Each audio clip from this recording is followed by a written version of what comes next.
Bismillahirrahmanirrahim. Assalamualaikum warahmatullahi wabarakatuh. Alhamdulillahilladzi an'amana bi ni'matil iman wal islam wa nusalli wa nusallimu khairin anami sayyidina Muhammadin wa ala alihi wa sahbihi ajma'in, amma ba'd. Faqala Allah ta'ala fil Qur'anil Karim, a'udzu billahi minasy syaithanir rajim. Bismillahirrahmanirrahim.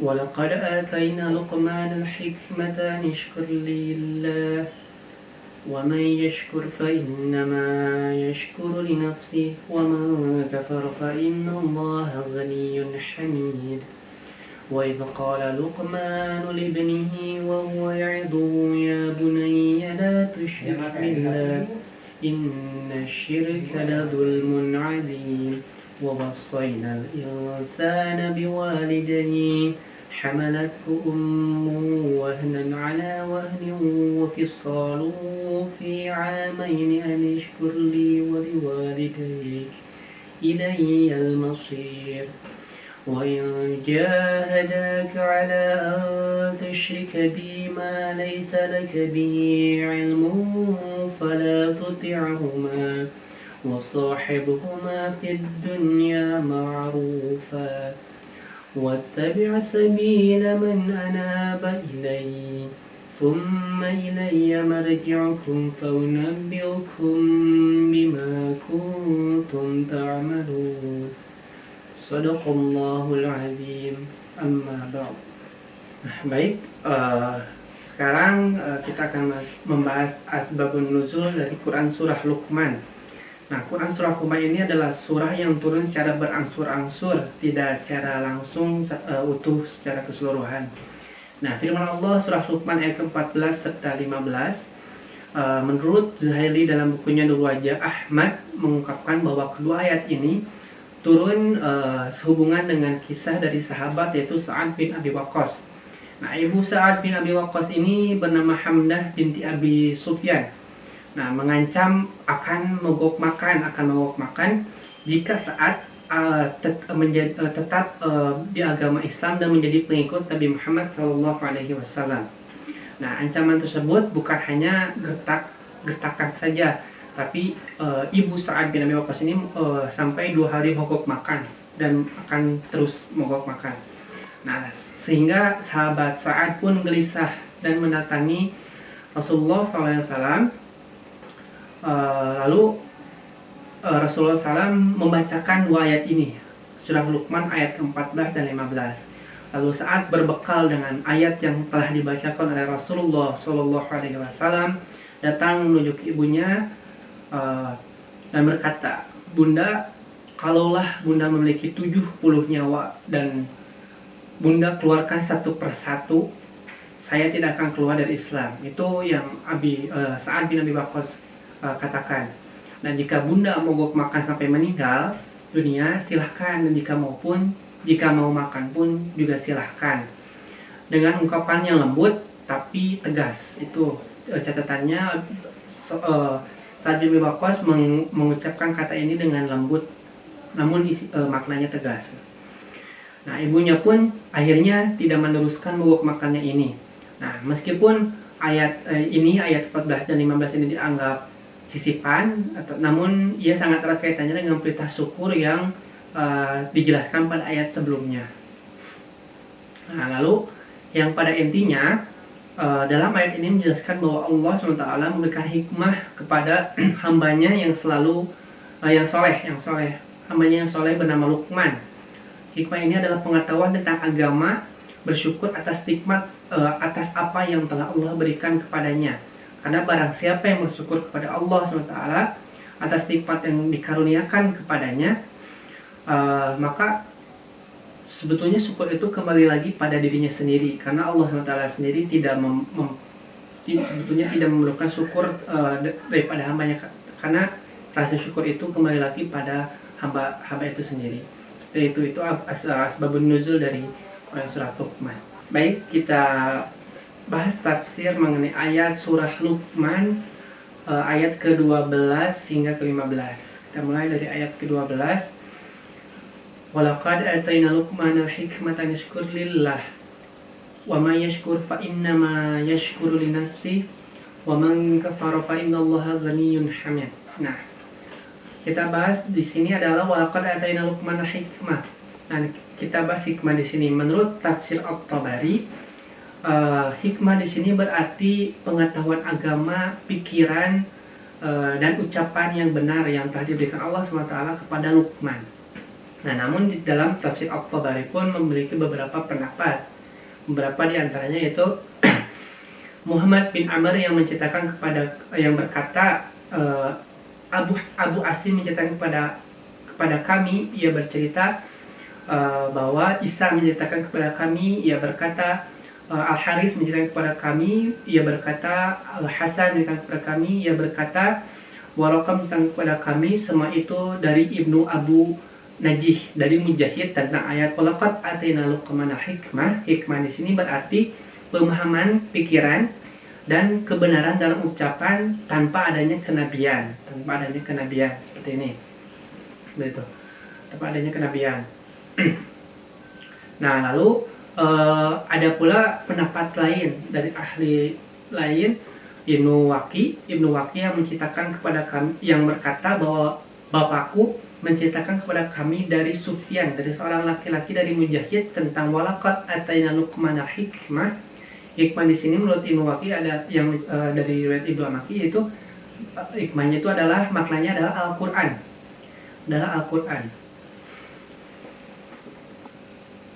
Lalu dari kitab Ibnu Katsir yang terdapat cerita yang diriwayatkan oleh Sa'id bin Abi Arubah dari Qatadah tentang firman Allah walaqad atayna Luqmanal hikmah, sesungguhnya telah kami berikan kepada Luqman itu hikmah. Nah, hikmah menurut tafsir kitab Ibnu Katsir ini, hikmah ini bermakna pemahaman tentang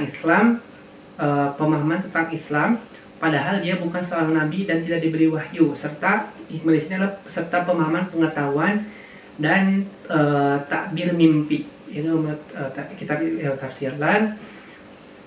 Lalu kita lanjut, seperti apa, siapa sih Luqman itu dan seperti apa Luqman itu? Nah, menurut tafsir At-Tabari, Isa bin Utsman bin Isa Ar-Ramli menceritakan, ia berkata, Yahya bin Ihsan menceritakan kepada kami dari Al-A'mash dari Mujahid, ia berkata, Luqman adalah seorang hamba sahaya berkulit hitam, kedua bibirnya tebal dan kulit telapak kakinya pecah-pecah.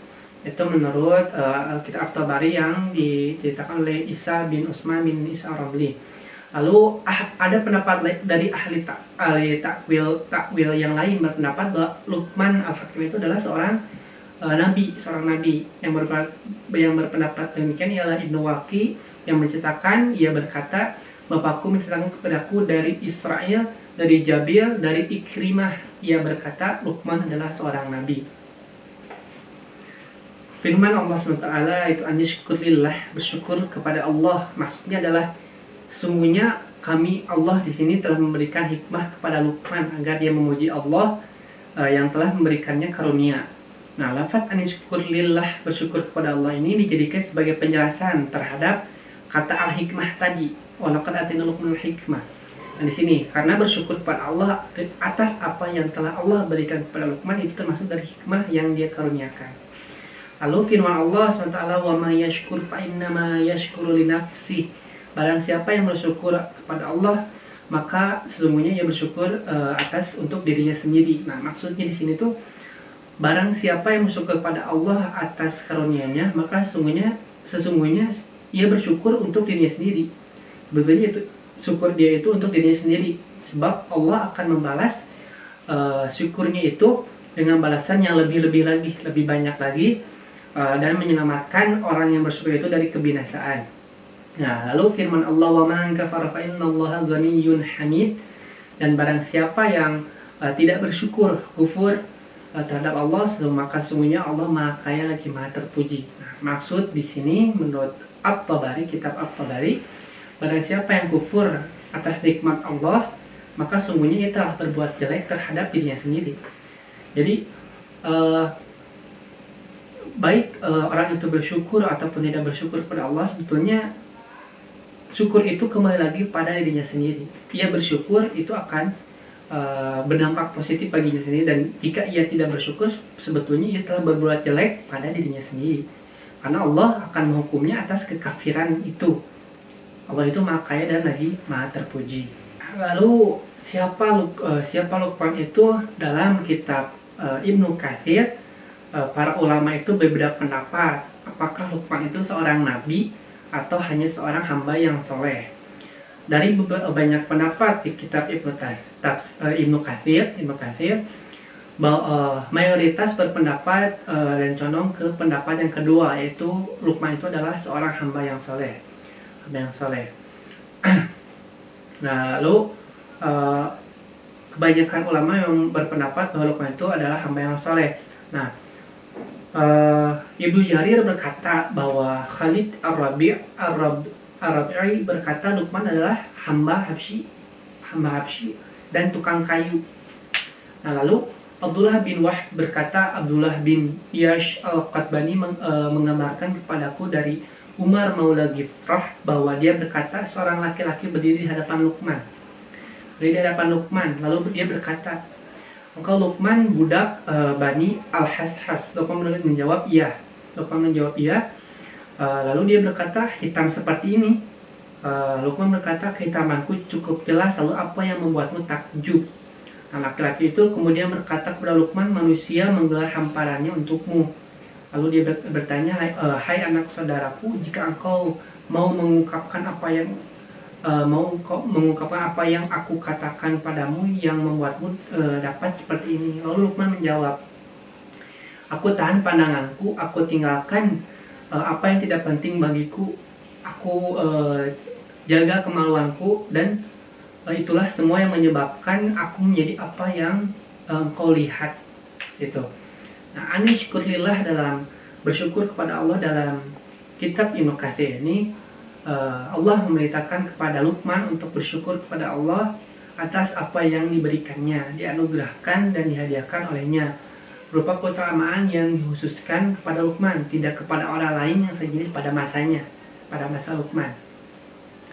Kemudian Allah Ta'ala berfirman, wa may yashkur fa inna yashkuru li nafsihi. Nah, barang siapa yang bersyukur kepada Allah, maka sungguhnya rasa syukur itu untuk dirinya sendiri. Dalam kitab Ibnu Katsir, Allah bunyi ayat wa may yashkur fa inna ma yashkuru li nafsihi, sesungguhnya rasa syukur itu untuk dirinya sendiri, yaitu manfaat dan pahala hanya akan kembali pada orang-orang yang bersyukur itu sendiri. Ini berdasarkan firman Allah dalam Quran surat Ar-Rum ayat ke-44, barang siapa yang beramal saleh, maka untuk diri mereka sendirilah mereka menyiapkan tempat yang menyenangkan. Dalam kalimat wa may yashkur fa innama yashkuru li nafsihi, barang siapa yang bersyukur sehingga syukur itu untuk dirinya sendiri. Maksud dari kitab dari kitab Ibnu Katsir, dari maksud kalimat ini yaitu manfaat dan pahalanya akan kembali pada orang-orang yang bersyukur itu sendiri. Ini pun berdasarkan firman yang dijelaskan firman Allah dalam Quran surat Ar-Rum ayat ke-44. Dan barang siapa yang beramal saleh, maka untuk diri mereka sendirilah mereka menyiapkan tempat yang menyenangkan. Jadi di sini orang yang bersyukur itu sebetulnya mereka menyiapkan kesenangan untuk diri mereka sendiri. Jadi bukan untuk Allah, karena dalam kalimat selanjutnya dari surat Luqman ayat ke-12, wa man kafara fa innallaha ghaniyyun hamid. Allah itu maha kaya lagi maha terpuji sungguhnya. Nah, di sini tuh maksudnya maha kaya itu Allah tidak butuh sebetulnya tidak butuh rasa syukur, baik hamba di bumi itu bersyukur atau tidak bersyukur kepada Allah, karena sungguhnya Allah itu maha kaya. Karena rasa syukur itu kembali kepada orang yang bersyukur itu sendiri. Sedangkan dijelaskan siapa Luqman dan pembahasan tentang ayat 12 ini dalam kitab Al-Qurtubi, menurut Muhammad Ibrahim Al-Hifnawi dan Mahmud Hamid Utsman dalam kitabnya itu Tafsir Al-Qurtubi, bahwa Luqman itu adalah nama lengkapnya itu Luqman bin Ba'ura bin Nahur bin Tarih. Nah, Tarih inilah yang juga bernama Azhar, ayah Ibrahim. Nah, demikianlah garis keturunan Luqman yang disebutkan oleh Muhammad bin Ishaq. Sementara itu ada juga yang berpendapat bahwa nama lengkap Luqman adalah Luqman bin Anqa bin Sarun. Luqman adalah seorang mubah dari penduduk Ailah. Itu yang disebutkan oleh As-Suhaili. Nah, dia adalah seorang laki-laki yang bijaksana dengan hikmah, kebijaksanaannya diberikan oleh Allah SWT. Menurut akidah, ini benar menurut akidah fikih agama dan logika seorang qadi di Bani Israel. Dalam kitab tafsir Al-Qurtubi diriwayatkan dari hadis Ibnu Umar radhiyallahu anhu, dia berkata, aku mendengar Rasulullah SAW bersabda, Luqman bukan nabi, akan tetapi dia adalah seorang hamba yang banyak tafakur lagi bagus keyakinannya. Dia cinta kepada Allah, maka dia cinta kepadanya. Lalu dia memberikan hikmah kepadanya, dia juga menawarkannya untuk menjadi khalifah yang akan memutuskan dengan kebenaran. Maka dia menjawab, wahai Tuhanku, jika engkau menyuruhku untuk memilih, maka aku pasti mengambil keselamatan dan meninggalkan bala. Dan jika engkau telah menetapkannya atasku, maka aku dengar dan aku taat, sebab sesungguhnya engkau pasti akan melindungiku. Demikianlah pendapat yang disebutkan oleh Ibnu Atiyah tentang makna dari anishkurlillah, bersyukurlah kepada Allah. Nah, lalu ada juga yang mengatakan bahwa maknanya adalah dalam kitab Al-Qurtubi bahwa kamu bersyukur kepada Allah, maka dia pun bersyukur. Maka bersyukurlah, dia menjadi seorang yang bijak. Luqman menjadi seorang yang bijak dengan sebab syukurnya itu kepada Allah. Bersyukur kepada Allah artinya taat kepadanya terhadap apa yang dia perintahkan. Lalu dalam kitab Al-Qurtubi, wa may yashkur fa inna ma yashkur li nafsihi, maksudnya adalah barang siapa yang taat kepada Allah, maka sesungguhnya ia beramal untuk dirinya sendiri, sebab manfaat pahala kembali pada dirinya sendiri. Jadi dalam beberapa kitab yang tadi saya bahas, semuanya bahwa rasa syukur itu akan kembali pada diri orang yang bersyukur itu sendiri. Karena Allah sendiri dalam yang maha kaya lagi maha terpuji. Allah tidak membutuhkan rasa syukur kita sebenarnya.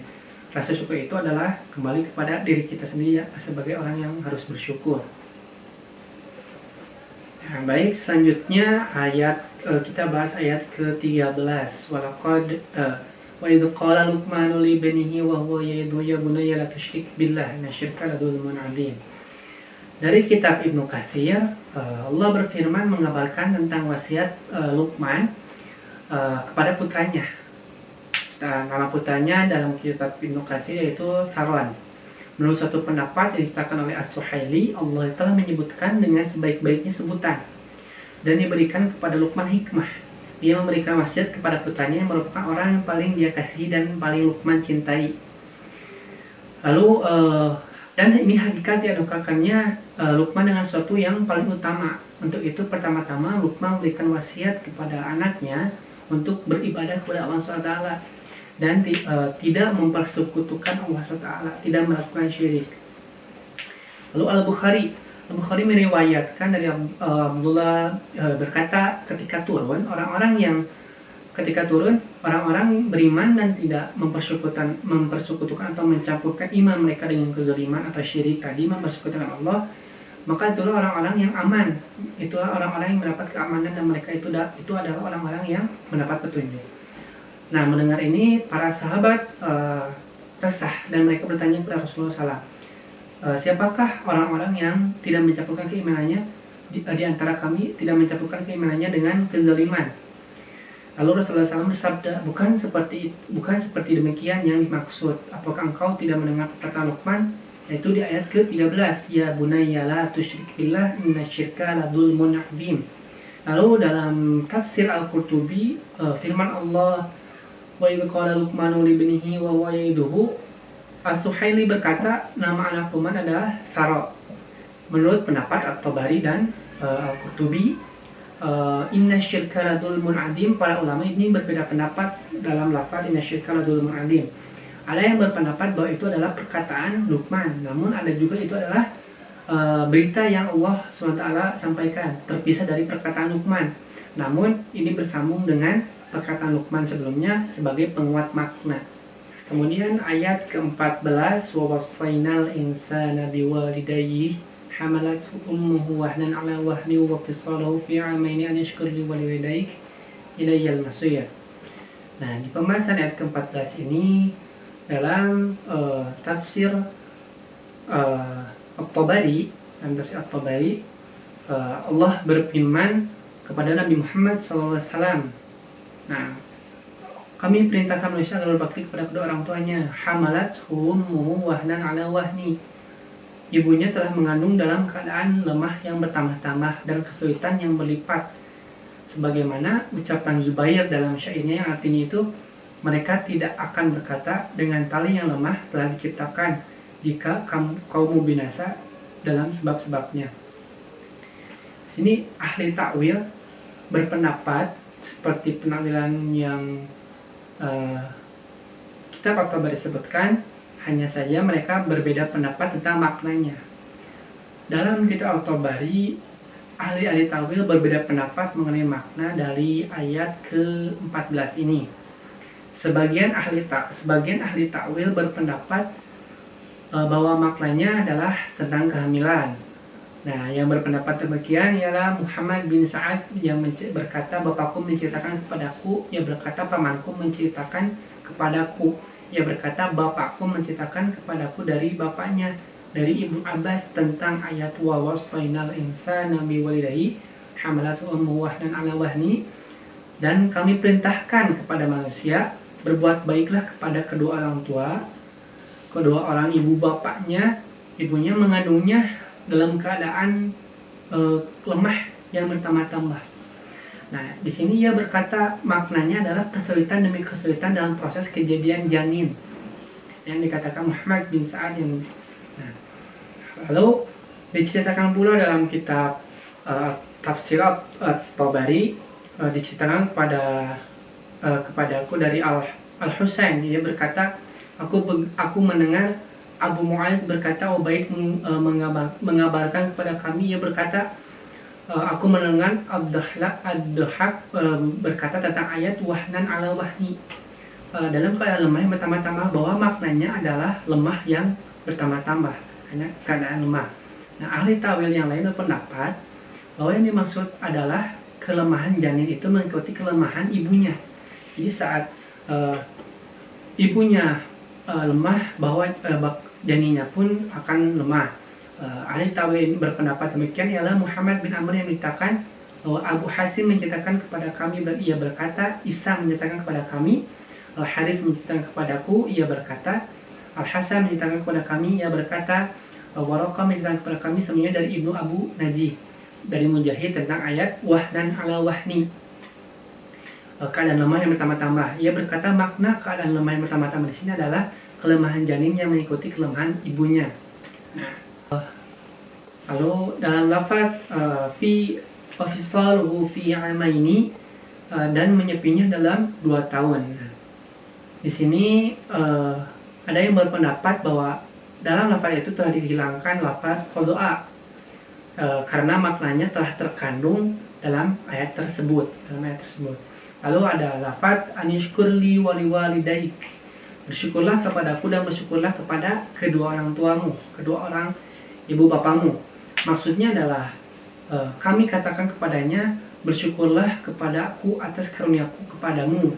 Allah mengatakan, memerintahkan untuk bersyukur kepada Allah atas karunia yang telah diberikannya, dan berterima kasihlah kepada kedua orang tua kita, orang tuamu yang telah menjaga dan merawatmu dari segala kesulitan hingga tumbuhmu menjadi sempurna, hingga ya kita bertumbuh gitu. Lalu ilaiyal masir, hanya kepadakulah kalian kembali. Maksudnya adalah kita manusia sesungguhnya hanya kepada Allah lah tempat kita untuk kembali. Dia akan bertanya kepadamu tentang syukur kita kepada Allah atas segala nikmat dan karunia-Nya, juga terima kasih dan bakti kita terhadap orang tua kita yang telah berusaha payah menjaga kita saat kita masih kecil dan telah memberikan kasih sayang kepada kita semua. Nah, lalu dalam tafsir Ibnu Katsir, Luqman berwasiat kepada anaknya untuk beribadah kepada Allah SWT dan berbakti kepada kedua orang tua. Dan sebagai sebagaimana yang telah difirmankan Allah dalam Quran surat Al-Isra ayat ke-23. Dan banyak sekali Allah mengiringi di antara kedua hal tersebut dalam Quran. Dalam Quran surat Luqman ayat ke-14 ini, wa wassaynal insana biwalidayhi hamalathu ummuhu wahnan ala wahni. Nah, Mujahid berkata beratnya kesulitan mengandung anak. Nah, Qatadah berkata keberatan demi keberatan, sedangkan Al-Qurasani yaitu kelemahan demi kelemahan. Nah, firman-Nya wa fisalhu fi amaini, dan menyapihnya dalam 2 tahun. Yaitu maksud dari 2 tahun itu mengasuhnya dan menyusuinya setelah melahirkannya selama 2 tahun. Sebagaimana setelah bayi itu lahir, orang tua ibu itu menyapihnya dan menyusuinya hingga umur 2 tahun. Nah, lalu sebagaimana dan dari Ibnu Abbas dan iman-iman yang lain mengambil istinbat bahwa minimal masa hamil adalah 6 bulan. Karena jadi bisa saja ini seorang bayi itu lahir dalam kurun waktu kandungan 6 bulan, tidak 9 bulan yang normalnya. Nah, lalu dalam tafsir Al-Qurtubi kita bahas langsung ayat ke-14 dan ke-15. Pertama, wa wasainal insana biwalidayhi. Ayat ini merupakan selingan di antara wasiat Luqman. Namun ada yang mengatakan ayat ke-14 15 dan ada yang berpendapat merupakan selingan di wasiat Luqman. Namun ada juga yang mengatakan bahwa sungguh ini termasuk wasiat yang disampaikan oleh Luqman kepada anaknya. Kesimpulannya dari wasiat ini kita harus taat kepada ibu bapak, tidak melakukan hal-hal yang berdampak dosa bagi kita, tidak meninggalkan juga kewajiban kita kepada Allah SWT. Nah, lalu tapi wajib pula taat pada hal mubah yang dibolehkan, dan lebih baik taat dalam hal meninggalkan kita lebih baik tetap taat dalam mengerjakan ketaatan yang bersifat sunnah. Nah, kedua, ketika Allah dalam kitab Al-Qurtubi, ketika Allah memberikan keistimewaan kepada ibu dengan suatu derajat, dia menyebutkan kehamilan dengan derajat lain. Dia menyebutkan perihal menyusui. Dengan demikian ibu mendapatkan 3 derajat sementara ayah hanya 1 derajat. Bukan berarti ayah tidak kita hormati, hanya di sini perjuangan orang tua kita. Dalam tadi tafsir Ibnu Katsir, ibu mengandung kita dalam keadaan yang lemah yang terus bertambah-tambah. Yaitu dalam kitab Al-Qurtubi juga, ketiga firman Allah wahnan ala wahni, lafaz wahnan ala wahni, dalam keadaan lemah yang bertambah-tambah, maksudnya adalah ibu mengandung dalam perut sementara dia sendiri hari demi hari kian melemah. Jadi keadaannya kian melemah dalam keadaan mengandung anak itu. Ada yang berpendapat bahwa sesungguhnya kondisi fisik perempuan itu lemah, kemudian dia dibuat lemah lagi oleh kehamilan. Kondisi seorang fisik laki-laki dan perempuan itu beda, apalagi perempuan yang bisa dikatakan fisiknya lebih lemah dari seorang laki-laki, mereka dibuat lebih lemah lagi dalam keadaan kehamilan itu. Dan dalam kitab Al-Qurtubi, ulama pun sepakat tentang 2 tahun masa menyusui, bahwa ini terkait hukum dan nafkah. Sedangkan terkait pengharaman karena ASI, maka suatu kelompok membatasi 1 tahun, tidak lebih dan tidak kurang. Kelompok lain berkata jika seorang anak disapih sebelum 2 tahun dan meninggalkan ASI, maka jika dia minum ASI kembali masih dalam masa 2 tahun, maka tidak menjadikannya haram. Baik, dalam kitab At-Tabari menjelaskan mengenai ayat 15 yang Allah berfirman, wahai manusia, jika kedua orang tuamu memaksa mempersekutukan Allah dengan yang lain dalam ibadahmu, padahal engkau mengetahui bahwa tidak ada sekutu bagiku, maka jangan engkau mematuhi hina mereka. Nah, firman Allah di sini mengenai wasahihuma fid dunya ma'rufa. Nah, meskipun orang tua kita tidak tadi mengajak kita dalam memasukkan Allah, kita harus membenarkannya dengan cara yang baik. Lalu dalam firman-Nya, wattabi' sabila man anaba ilayya tsumma ilai. Ikutilah jalan orang yang kembali kepadaku. Maksudnya adalah ikutilah jalan orang yang bertobat. Ikutilah jalan orang-orang yang bertobat. dari perbuatan syirik dan kembali kepada Islam. Nah, mengikuti Nabi Muhammad SAW. Nah, ahli takwil berpendapat seperti pendapat yang tadi di kitab Ibnu Katsir sebut dalam kitab At-Tabari sebutkan tadi. Di antara mereka adalah Bish menceritakan kepada kami, ia berkata Yazid menceritakan kepada kami, ia berkata Sa'id menceritakan kepada kami dari Qatadah tentang ayat wattabi sabila man anaba tsumma man anaba ilayya tsumma ilay, dan ikutilah jalan orang yang kembali kepadaku, kepada Allah. Ia berkata maknanya adalah orang yang datang menghadap kepada Allah. Nah, firman lalu tsumma ilayya marji'ukum fa unabbi'ukum bima kuntum ta'malun. Kemudian hanya kepada Allah lah kembalimu, maka kuberitahukan kepadamu apa yang telah kamu kerjakan. Dalam kitab At-Tabari di sini maksudnya adalah sesungguhnya kamu akan kembali kepada Allah serta kamu akan mati. Itu adalah sesuatu hal yang pasti. Nah, Allah akan memberitahukan semua apa yang telah semua kita perbuat di dunia, selama dunia, yang baik maupun yang buruk. Nah, kemudian Allah akan membalas semua perbuatan, amal perbuatan yang telah kita lakukan. Orang yang berbuat baik akan dibalas dengan kebaikan, sedangkan yang jahat akan dibalas dengan kejahatan. Nah, jika ada yang bertanya, adakah hubungan ayat ini dengan berita tentang dua wasiat Luqman kepada putranya di ayat-ayat sebelumnya? Jawabannya adalah ada yang berpendapat demikian ada hubungannya jika ayat ini merupakan pemberitahuan dari Allah tentang pesannya kepada para hambanya. Maka demikian juga pesan Luqman kepada putranya. Jadi makna ayat ini adalah ingatlah ketika Luqman berkata kepada anaknya di waktu mempersekutukan Allah, sesungguhnya mempersekutukan Allah adalah benar-benar kezaliman yang besar. Nah, janganlah engkau taat kepada kedua orang tuamu jika hal perbuatan syirik menyuruhmu dalam mempersekutukan Allah, dan pergaulilah keduanya di dunia dengan baik. Meskipun tadi dikatakan orang tua kita mengajak kita untuk mempersekutukan Allah, namun tetaplah menjalin hubungan yang baik dengan kedua orang tuamu dengan cara yang baik. Perbaikilah kedua orang tuamu dengan cara yang baik, karena sesungguhnya Allah telah berpesan agar berbakti kepada kedua orang tua. Mungkin sekian saja yang dapat saya sampaikan. Saya sadar saya masih kurang dan mohon maaf atas kekurangan yang apabila ada kekurangan, mohon maaf. Mudah-mudahan ini menjadi amal khususnya bagi saya dan bagi teman-teman semua, dan ini pun juga menjadi ilmu bagi yang menonton. Apabila ada kritik dan saran juga diskusi, silahkan dapat isi kolom komentar. Terima kasih, saya tutup. Assalamualaikum warahmatullahi wabarakatuh.